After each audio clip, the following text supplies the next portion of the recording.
کیا عطا فرماتا ہے وہ سنیے۔ حضرت علی کرم اللہ تعالی وجہ الکریم کی بارگاہ میں، حضرت علی کرم اللہ تعالی وجہ الکریم سرکار کی بارگاہ میں ہے۔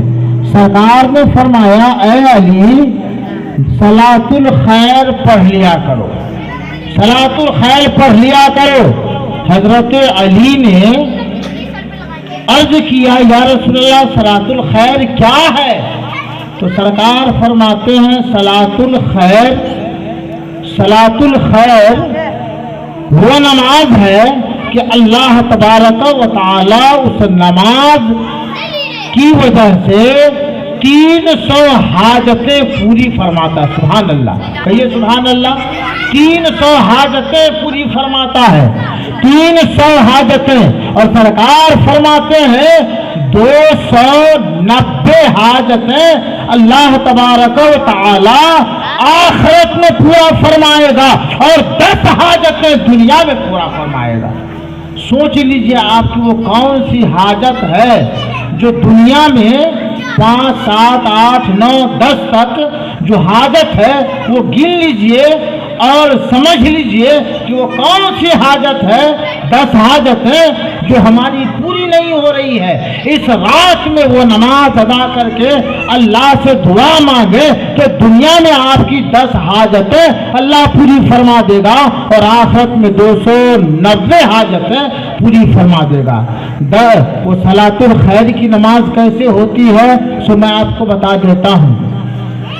4 رکعت نماز ہے، ایک سلام سے سورہ فاتحہ کے بعد قل هو اللہ شریف پڑھنا ہے 50 مرتبہ، 50 مرتبہ، اور ایک روایت میں نے دیکھا تھا 51 مرتبہ۔ البتہ دونوں طرح کی بات آپ سمجھ لیجیے۔ آپ ایک بات کو سمجھیے کہ 50 چاروں رکعت میں یا 51 مرتبہ چاروں رکعت میں سورہ فاتحہ کے بعد پڑھیے اور 4 رکعت پورا کر کے اللہ تبارک و تعالیٰ کی بارگاہ میں جو دعا آپ مانگیے گا انشاءاللہ وہ دعا اللہ پوری فرمائے گا، آپ کی وہ حاجت پوری فرمائے گا۔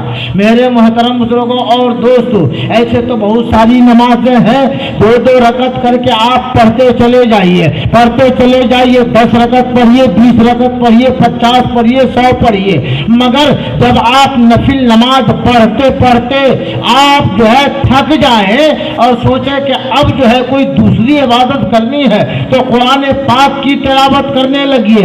اگر آپ قرآن پاک کو پڑھنا نہیں جانتے ہیں، ہر مسلمان کو قرآن پاک پڑھنے آنا چاہیے، ہر ایک مسلمان مرد ہو یا عورت قرآن کی تعلیم اسے ہونی چاہیے، اس لیے کہ سرکار فرماتے ہیں خیرکم من تعلم القرآن وعلمہ، کہیے سبحان اللہ۔ تم میں کا بہتر انسان وہ ہے جو قرآن سیکھے اور دوسروں کو سکھائے، سبحان اللہ۔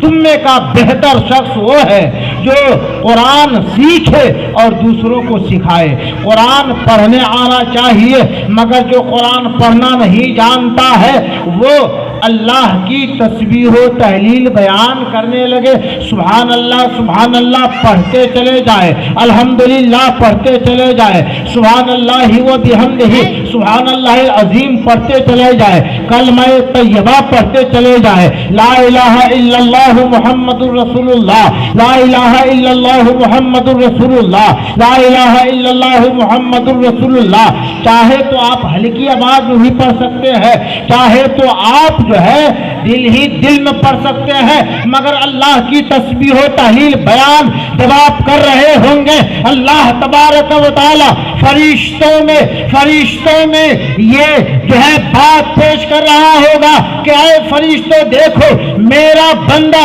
آخر میرا ہی بندہ ہے کہ وہ دنیا کے تعلق کو چھوڑ کر میری بارگاہ میں آ چکا ہے اور مجھ سے میرا نام لے کر مجھ سے فریاد کر رہا ہے، گواہ ہو جاؤ میں نے اسے بھی بخش دیا ہے اور اس کے گھر کے لوگوں کو بھی بخش دیا، سبحان اللہ۔ میرے محترم بزرگوں اور دوستوں، پروردگار عالم نے ہمیں اور آپ کو یہ رات عطا فرمائی ہے، یہ رات جس میں بتایا گیا ہے کہ 400 سال کی عبادت سے بہتر ہے۔ ایک واقعہ میں آپ کو سناؤں، حضرت عیسیٰ علیہ السلام ایک خوبصورت پتھر کو دریا کے کنارے دیکھتے ہیں، تعجب کرتے ہیں۔ حضرت عیسیٰ علیہ السلام سے اللہ نے ارشاد فرمایا تعجب کرنے کی ضرورت نہیں ہے، اس پتھر کو ہاتھ لگائیے، پتھر چاک ہوگا اور اس میں آپ کو ایک عجیب چیز دیکھنے کو ملے گی۔ جیسے ہی ہاتھ لگایا وہ پتھر دو ٹکڑا ہو گیا۔ اس کے اندر کیا دیکھا؟ ایک خوبصورت نوجوان ہے، ایک خوبصورت باغیچے کے اندر وہ عبادت میں لگا ہوا ہے۔ حضرت عیسیٰ علیہ السلام گئے اور جانے کے بعد میں اسے سلام کیا۔ سلام کرنے کے بعد میں پوچھا کہ تم کتنے سال سے اس میں عبادت کر رہے ہو؟ تو اس نے کہا 400 سال سے۔ حضرت عیسیٰ علیہ السلام کو بڑا تعجب ہوا کہ ایسا کوئی انسان ہوگا جسے 400 سال کی عمر ملے گی اور اتنی عبادت کرے گا، پھر اس کے بعد میں اس کی برابری کرے گا۔ اللہ تبارک و تعالیٰ نے ارشاد فرمایا اے عیسیٰ تعجب کرنے کی ضرورت نہیں ہے، میں امت محمدیہ میں ایک رات ایسی کروں، ایک رات میں ایسی دوں گا جس رات میں عبادت کرنا 400 سال سے بہتر ہوگا۔ سبحان اللہ، یہ وہی رات ہے۔ اور شب قدر کے بارے میں تو قرآن میں اللہ نے فرمایا ہے وہ رمضان میں ہے شب قدر۔ شب قدر کے بارے میں اللہ نے فرمایا ہے وہ 1000 مہینوں کی رات سے بہتر رات ہے۔ سبحان اللہ۔ اور اس رات کے بارے میں اللہ نے فرمایا وہ 400 سال کی عبادت سے وہ بہتر عبادت ہوگی جو اس رات میں ادا ہو جائے۔ اب سوچئے اس رات کی اہمیت کیا ہوگی۔ غالباً یہی بات ہے کہ حضرت عیسیٰ